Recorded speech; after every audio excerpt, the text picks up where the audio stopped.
Secretariat ఏంటి చంద్రబాబు గడిదా, ప్రభుత్వాన్ని. ప్రభుత్వం డబ్బులు కావాల్సి వచ్చినప్పుడు, ప్రజలకు అవసరమైనప్పుడు, బ్యాంకుల్లో డబ్బులు కావాల్సి వచ్చినప్పుడు మార్టిగేజ్ చేస్తారు, తాకట్టు పెడతారు, మళ్ళీ డబ్బులు కడతారు, రిలీజ్ చేసుకుంటారు. సెక్రటేరియట్ అని ఇది బాబు గడి సొత్తా, చంద్రబాబు గడి సొత్తా?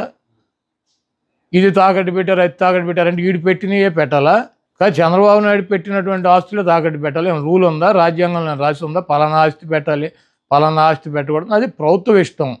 వాళ్ళు బ్యాంకర్స్తో మాట్లాడి బ్యాంక్ వాళ్ళు డబ్బులు కావాలన్నప్పుడు వాళ్ళు ఏదోటి మార్టిగేజ్ అడుగుతారు, ప్రభుత్వ ఆస్తి. ప్రభుత్వం వాళ్ళు దాన్ని బట్టి వాళ్ళకు ఉన్నటువంటి వెసులుబాటుని బట్టి పెట్టుకుంటారు. ఇంతకంటే సిగ్గుచేటు దారుణం ఇంకోటి ఉండదు. రాష్ట్ర సచివాలయాన్ని ముఖ్యమంత్రి జగన్మోహన్ రెడ్డి గారు తాకట్టు పెట్టుకున్నాడంట. అయితే గ్రామ సచివాలయాన్ని మా సర్పంచులు కూడా తాకట్టు పెట్టుకోవచ్చుగా. ముఖ్యమంత్రి జగన్మోహన్ రెడ్డి గారు ప్రజల చేత ఎన్నికైన ముఖ్యమంత్రి అయ్యాడు. మేము కూడా సర్పంచులు కూడా ప్రజల చేత ఎన్నికైన సర్పంచులు.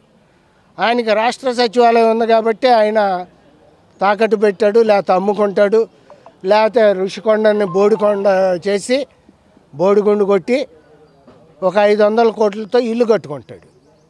సరే, మేము అట్లా చెయ్యం.